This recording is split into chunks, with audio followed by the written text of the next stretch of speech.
Bienvenidos a TNT Conversaciones, a este ciclo especial, por supuesto, dominado por la pandemia, la cuarentena. Ahora vamos a conversar con Gabriela Renaudo, que es gerenta general para Argentina y Cono Sur de Visa. Gabriela, ¿cómo va? Hola José, ¿cómo estás? Buen día. Gabriela, la pandemia demostró que después de todo no necesitamos tanto efectivo. Creo que nos está ayudando a movernos hacia ese lugar, ¿no? Ha acelerado mucho el uso de medios de pagos electrónicos y digitales. Y déjame dividirlo en los dos mundos, ¿no? Tanto en el mundo, ha incrementado significativamente en todo el mundo el uso del e-commerce. La gente quedándose en su casa ha tenido la necesidad de tener que comprar más en las plataformas digitales y ha llevado a que pierda ese temor que había de ingresar las credenciales en plataformas tanto de marketplace, o sea, de comercios electrónicos, como en apps de delivery o plataformas de entretenimiento, ¿no? Y hemos visto un crecimiento significativo y Argentina, te puedo decir que ha crecido, prácticamente se duplicó el volumen de lo que es e-commerce con tarjeta en este último, digamos, comparado este periodo de pandemia con el mismo periodo del año anterior, ¿no?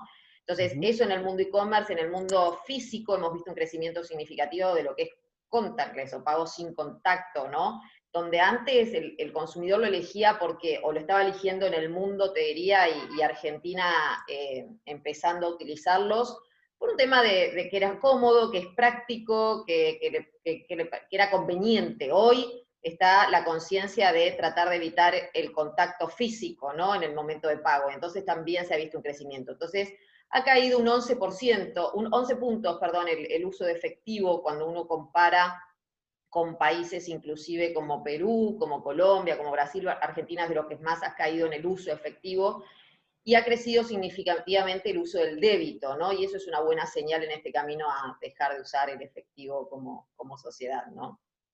Y podríamos también dejar de usar el plástico, literalmente hablando, si Sí. consideramos la evolución propiamente de las tarjetas como objeto físico, ¿no? De la banda magnética al chip, al contactless.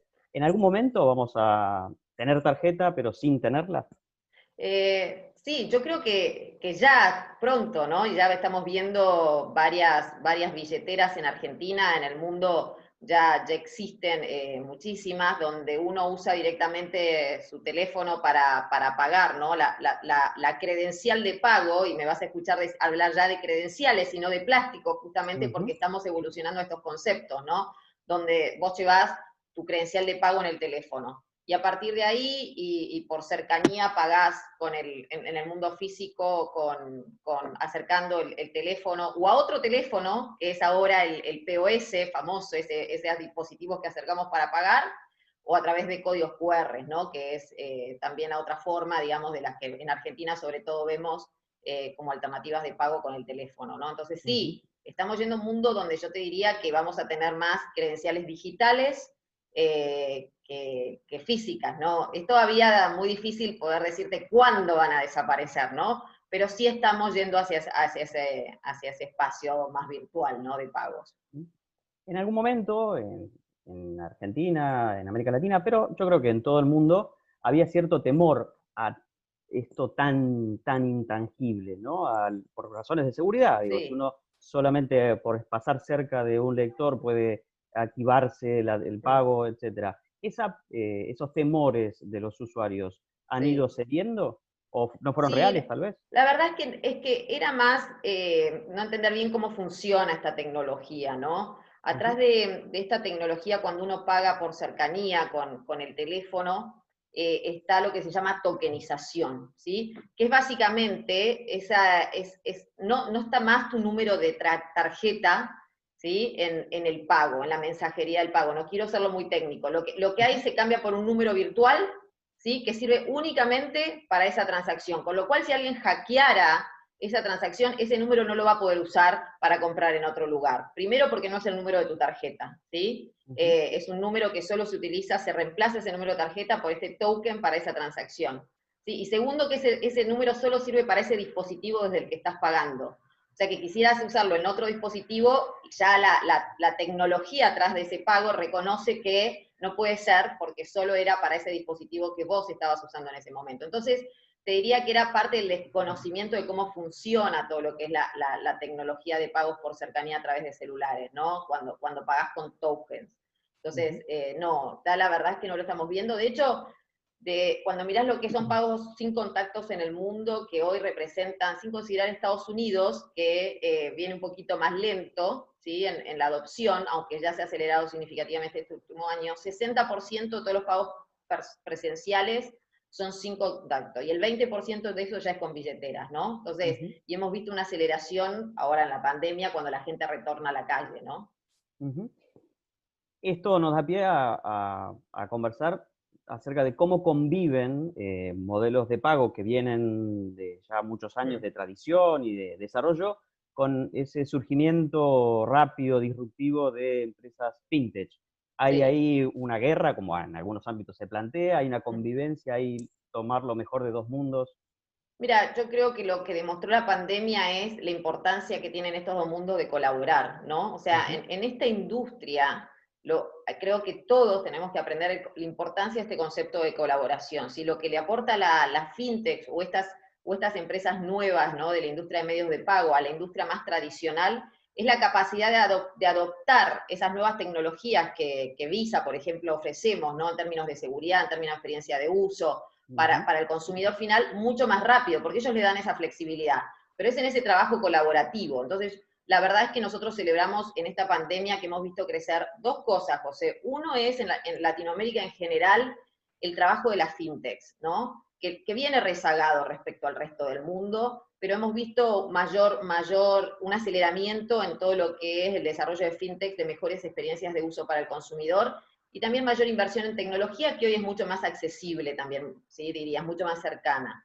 Y lo otro es este modelo colaborativo de la industria más tradicional trabajando con las fintechs para brindar, por ejemplo, experiencias o mejores soluciones de pagos con billetera, ¿no? Como para poner un ejemplo. Sí vemos más este modelo de colaboración, ¿no? Que ya un modelo de guerra como se planteaba quizás al principio, ¿sí? En el fondo es un mismo ecosistema, digamos, ¿no? De cara al usuario. Exactamente. O sea, acá, este ecosistema, ¿cómo crece? Crece si el consumidor siente que tiene una mejor experiencia de pago que el efectivo, ¿sí? El comercio siente que es mejor aceptar pagos electrónicos y digitales que aceptar efectivo. Crece si trabajamos con los reguladores para mejorar y promover todo lo que es el ecosistema per se, en estructuras impositivas, en regulaciones, ¿no? Que promuevan el uso. Entonces crece con un modelo colaborativo, no crece, y crece compitiendo sanamente, ¿no? Porque la competencia trae la innovación. Entonces, yo creo que vamos bien en ese sentido, ¿sí? Y hay una capa todavía más profunda, si se quiere, de cara a la innovación y a lo que viene, que es el fenómeno cripto, ¿no? Que Sí. incluso a veces da un poco de nervios a cierto, por ejemplo, a los estados, Sí. porque se escapa un poco de los controles incluso jurisdiccionales. Mm. En ese sentido, ¿vos qué estás viendo? Bueno, nosotros estamos trabajando muy cerca de todo lo que es, siguiendo muy cerca todo lo que es el mundo de las criptomonedas, porque es el mundo de lo que se viene, aunque un futuro, digamos, muy cercano, ¿no? Ya no es, uno habla de las criptomonedas y le es ajeno al consumidor en general. Por supuesto, es un concepto nuevo, pero para darte un ejemplo, nosotros ya tenemos 25 billeteras en el mundo con moneda digital, que la podés usar en el comercio físico, ¿no? Entonces, se cambia la moneda digital al momento de pago por la moneda fiduciaria tradicional. Entonces eso ya es una realidad, no es algo que uno dice, bueno, en el 2020 va a pasar esto. Hoy está sucediendo y está avanzando a pasos agigantados. Los reguladores, por supuesto, mirando el tema muy de cerca, y creo que corresponde, y nosotros trabajando también en general con ellos. De hecho, patentamos en mayo una moneda digital para los bancos centrales del mundo, ¿no? Que estamos empezando a trabajar con muchos de ellos. Entonces, es una realidad, ¿no? Y hay muchas plataformas de comercios de criptomonedas trabajando con nosotros o pidiendo nuestra licencia, y estamos ahí activos con todos estos jugadores, ¿no? Y yo creo que eso es el mundo que se nos viene, no ya, insisto, como una moneda para el comercio, no como una moneda de ahorro, ¿no? Que Claro. hasta ahora por ahí era considerado el Bitcoin como que quizás sí lo es más una moneda de ahorro, ¿no? O una mercancía digital para ahorrar. No, ya como una moneda de intercambio, ¿no? Y sí, eso es presente, ya no es tan futuro, ¿no? Gabriela, hemos recorrido un montón de Sí, temas. Vos, incluso en algunas de las respuestas, como precisabas la terminología, ¿no? sí, Conceptualmente, las cosas que van cambiando.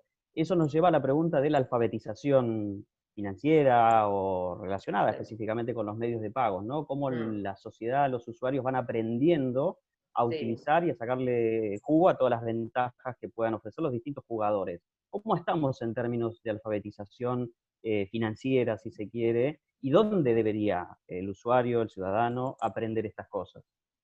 Mira, yo creo que y tocaste un punto clave para mí, el tema de lo que es alfabetización, educación financiera, es algo en lo que seguimos, tenemos que seguir trabajando, porque si vos lo ves, José, hoy creo que más de no tener la credencial de pago en sus manos, que todavía país como Argentina tiene que seguir evolucionando en términos de bancarización, de formalización por el lado del consumidor, después es cómo educarlo a usarlo, ¿no? Entonces, uno de los grandes educadores en el mundo que estamos viendo, más allá de lo que pueden ser campañas realizadas junto con los gobiernos o como industria, ¿no? Que eso es algo en el que estamos trabajando y nosotros mismos desde Visas, haciendo campañas, por ejemplo, en el contexto de pandemia, de cómo usar el e-commerce, cómo comprar en e-commerce o el comercio, cómo digitalizarse, creo fuertemente que el transporte es un gran... Me vas a decir, Gaby, ¿qué tiene que ver el transporte en esto de la educación?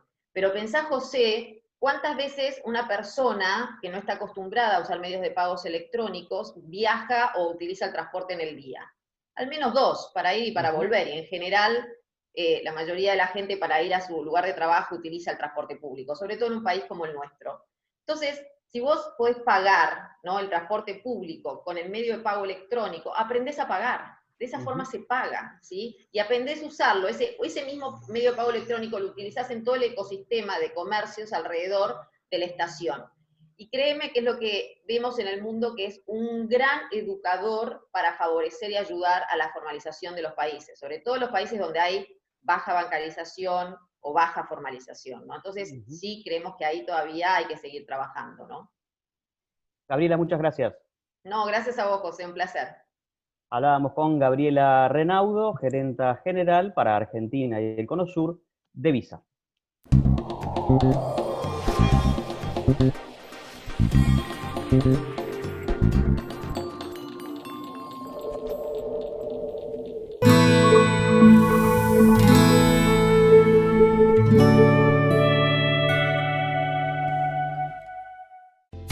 Encontrá tu factura de Cablevisión Fibertel o personal en cablevisionfibertel.com.ar/yo pago en casa.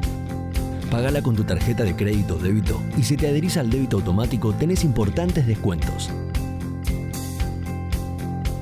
Personal Fibertel y Cablevisión.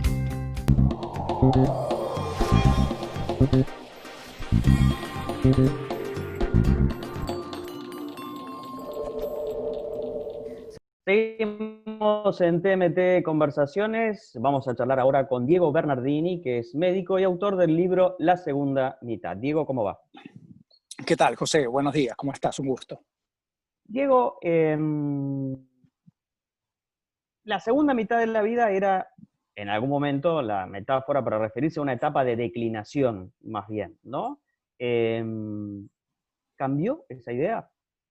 Sí, cambió mucho, cambió como cambió la vida, como cambió el siglo, como cambió nuestros entornos, un entorno que de alguna manera nos ayudó a prolongar la vida, a prolongar etapas y claramente a una necesidad de cambios de paradigmas. Lo que antes se vivía como la crisis de la mediana edad, hoy se sigue viviendo, pero como un momento de transformación. Y cuando hablo de un momento de transformación, hablo de cómo asimilamos nuestro pasado, cómo valoramos nuestras experiencias, nuestro capital y cómo proyectamos un futuro donde hoy sabemos que han cambiado cuestiones que tienen que ver con vigencia, con la forma en la cual encaramos nuestros proyectos personales y por sobre todas las cosas con algo que nos diferenció respecto de las generaciones pasadas, que es el hecho de poder pensar, planificar e implementar nuestra longevidad de manera tal Ujú.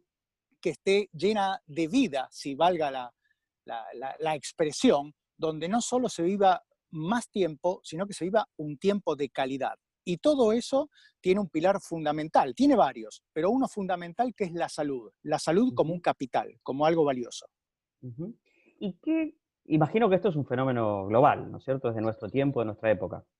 Sí, esto es un fenómeno global. Esto claramente tenemos algunos escenarios que están un poco anticipados en esta transición demográfica, como es el caso, por ejemplo, en un extremo de Japón, que hoy es la sociedad más demográficamente envejecida, es la sociedad que además cuenta con una de las 5 famosas zonas azules, Blue Zones, donde Ujú. la cantidad de centenarios es más alta que en la población general. Y algo muy interesante, que es lo que hoy llamamos, en cierto aspecto, la japonificación de la sociedad, que tiene que ver con un conjunto de políticas públicas que implementó su actual primer ministro, Shinzo Abe, en relación a cómo afrontar un fenómeno que hoy sabemos va a ser uno de los drivers, uno de los condicionantes más fuertes que va a haber en la primera mitad de este siglo XXI. Ujú. Hubo una época en la que, porque claro, las sociedades asiáticas en general, creo, la japonesa en particular, han tenido históricamente, tradicionalmente, cierta veneración por las personas mayores, por la experiencia, y sociedades por ahí más latinas, creo yo, sin ser un experto, más como las nuestras, más bien lo contrario, había como una admiración por lo juvenil e incluso una aspiracional de ser siempre joven. Hoy hay una revalorización también de esta condición de seniority, ¿no? Lo que por ahí también algunos, vos lo llamaste la segunda mitad, algún otro autor, Revolución Senior. ¿Hay algo de eso? ¿Hay emprendedores mayores? La pregunta sería, ¿cuáles son las características que tienen las personas de esta segunda mitad, si es que hay ya algún patrón que se repite? Mira, varias cositas y te voy contestando la pregunta. Lo que hablabas, empiezo por el principio, lo que comentabas de las sociedades asiáticas está vinculado a principios del confucianismo, que tiene que ver con la piedad filial. Y mira cómo será que todo ha cambiado, que en el año 2012 China, el gobierno, modificó esos 12 principios de Confucio a, a- a punto tal que, dada la gran migración de un medio rural a la ciudad, hoy en China se está penalizando a esos hijos que dejan abandonados a los padres en el medio rural. Claramente también hay algo que vos mencionaste, la juventud está sobrevalorada. Está sobrevalorada porque se piensa que el emprendedurismo que también mencionaste, se piensa que el éxito, que la belleza, viene de la mano de la juventud. Y la juventud es una etapa más de un curso de vida donde hay una continuidad, y una continuidad con múltiples transiciones, múltiples reinvenciones, donde en la segunda mitad, y a mí me gusta hablar de la segunda mitad porque eh, todavía no sabemos si vamos a vivir 95, 100 años, 120, pero lo que es claro es que la mayoría de nosotros, en términos estadísticos, vamos a llegar a los 50 o hemos atravesado los 50 años. Y ese es un momento que yo lo vengo viendo hace ya muchos años en mi consultorio, donde las personas, el motivo de consulta, como se suele decir clínicamente hablando, es, mira, Diego, siento que mi cuerpo cambió, siento que mi energía cambió, siento que hay una finitud, siento que hubo pérdidas, pero también hubo muchas ganancias y siento que tengo más en claro lo que quiero por delante. Por eso, a mí, sinceramente, no me gusta hablar ni de tsunami, ni de tormenta, ni de revolución, porque son palabras que tienen una connotación. Ujú. Yo me pregunto qué tsunami, qué tormenta o qué revolución ha tenido, digamos, o no ha traído sufrimiento. A mí me gusta más de evolución. Yo creo que Ujú. nuestra sociedad debe evolucionar considerando que hoy, desde el punto de vista clínico, desde el punto de vista de la salud, y por eso te mencionaba la salud como capital, hoy está por un lado la edad cronológica que todos tenemos, pero también sabemos que hay una edad biológica, una edad funcional, que tiene que ver con valores fisiológicos sobre los que podemos invertir en ese capital de salud y que hoy sabemos que correlacionan no solo con longevidad, sino, por ejemplo, con felicidad o bienestar. Hablo de actividad física, hablo de contactos sociales, hablo de una determinada dieta. Hoy tenemos 2 patrones dietéticos en el mundo correlacionados uh, con evidencia, con papers en relación a longevidad, como es la dieta mediterránea y la dieta nórdica.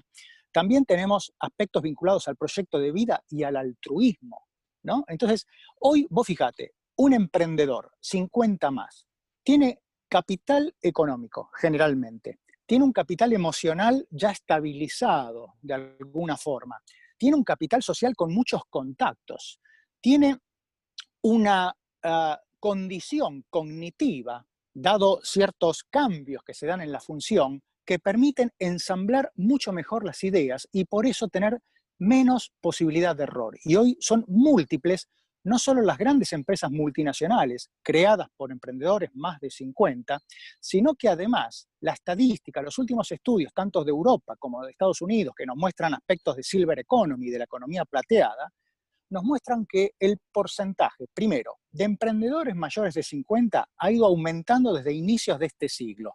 Y lo segundo, tienen entre 2 y 3 veces muchas más posibilidades de éxito que los emprendedores jóvenes. Así que imagínate lo interesante y cómo nos pone en contraposición con ese viejo concepto de que segundas partes nunca fueron buenas o nunca fueron mejores que las primeras, esta segunda mitad. Súper interesante toda esta descripción, y cuando vos lo describís decís, cualquiera puede decir, pero es que es obvio, es evidente, digamos, ¿no? Medio como la pandemia, ¿no? Nos habíamos dado cuenta de un montón de situaciones que estaban ahí, herramientas que estaban ahí al alcance de la mano. Ahora, en nuestra sociedad, y ahora sí enfocándonos tal vez en la Argentina, le llamamos abuelos a aquellos que tienen 65 años por el simple hecho de que para el régimen previsional están jubilados.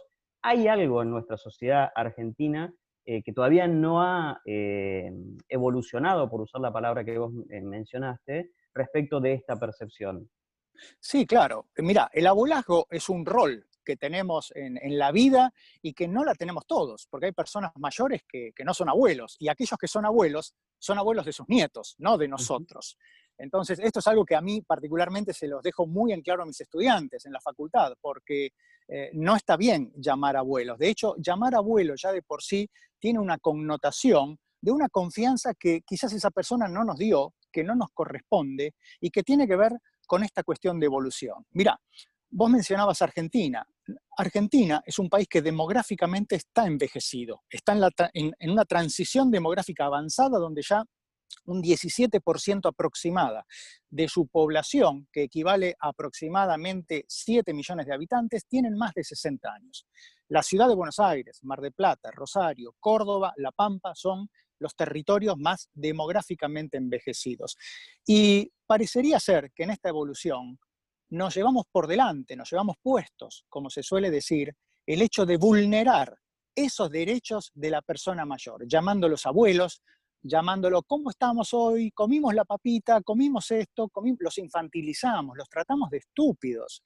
Y mirá, si hay algo que yo no quiero a medida que cumple años, y que seguramente vos, José, y quienes nos están mirando, es perder derechos por el solo hecho de cumplir años. Vos fíjate algo, estamos en una situación de pandemia. Aquí en Europa, donde estoy yo, los nuevos rebrotes que se están viendo no son a partir de las personas mayores, son a partir de esa juventud que todavía cree en la inmortalidad. Entonces, me parece que como sociedad tenemos que valorar, tenemos que darle el lugar y tenemos que pensar que esos mayores de hoy vamos a ser nosotros el día de mañana, y cómo quisiéramos ser tratados por una sociedad que todavía piensa como hace 100 años atrás. La jubilación, vos dijiste, 62, 65 años, y nos quedan por delante cuánto tiempo de proyectos, de vida y de felicidad. ¿Qué consejos le darías a alguien que nos está viendo, que tiene más de 50, de 55, de 60 años, y tal vez en una sociedad como la nuestra, que tiene estas características que también estábamos definiendo, no vio que está esa posibilidad de aprovechar todos esos capitales que tiene, no solo para un negocio, digo, para un proyecto vital, personal? ¿Cuáles serían esos consejos? Mira, los consejos cuando hablamos de personas mayores es muy difícil porque cada día que vivimos es construcción de diferencia, de diversidad. No hay dos personas mayores iguales. La realidad es que el proyecto de vida, lo que nos hace feliz, se va construyendo, y para eso se necesita algo que es muy importante y que a veces la sociedad también con esa urgencia en la cual, y esa velocidad en la cual nos coloca, se hace muy difícil, que es una mirada de introspección, un ejercicio propio donde tenemos que considerar que no solo todos tenemos un niño o una niña dentro, sino que también con nosotros convive un viejo o una vieja en el buen sentido de la palabra. Y tenemos que saber cómo nos gustaría que sea ese viejo o esa vieja. Y una pregunta que nos podemos hacer es, vos fíjate, las preguntas forman parte de la curiosidad, de la construcción, del aprendizaje que es continuo y para lo cual nunca es tarde.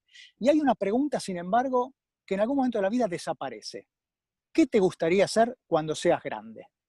¿Qué es ser grande? Entonces, yo creo que esa pregunta tenemos que volver a traerla, sobre todo después de esa segunda mitad, cuando la atravesamos. E imaginar entonces sí, qué nos gustaría hacer en una etapa que puede ser muy, pero muy interesante.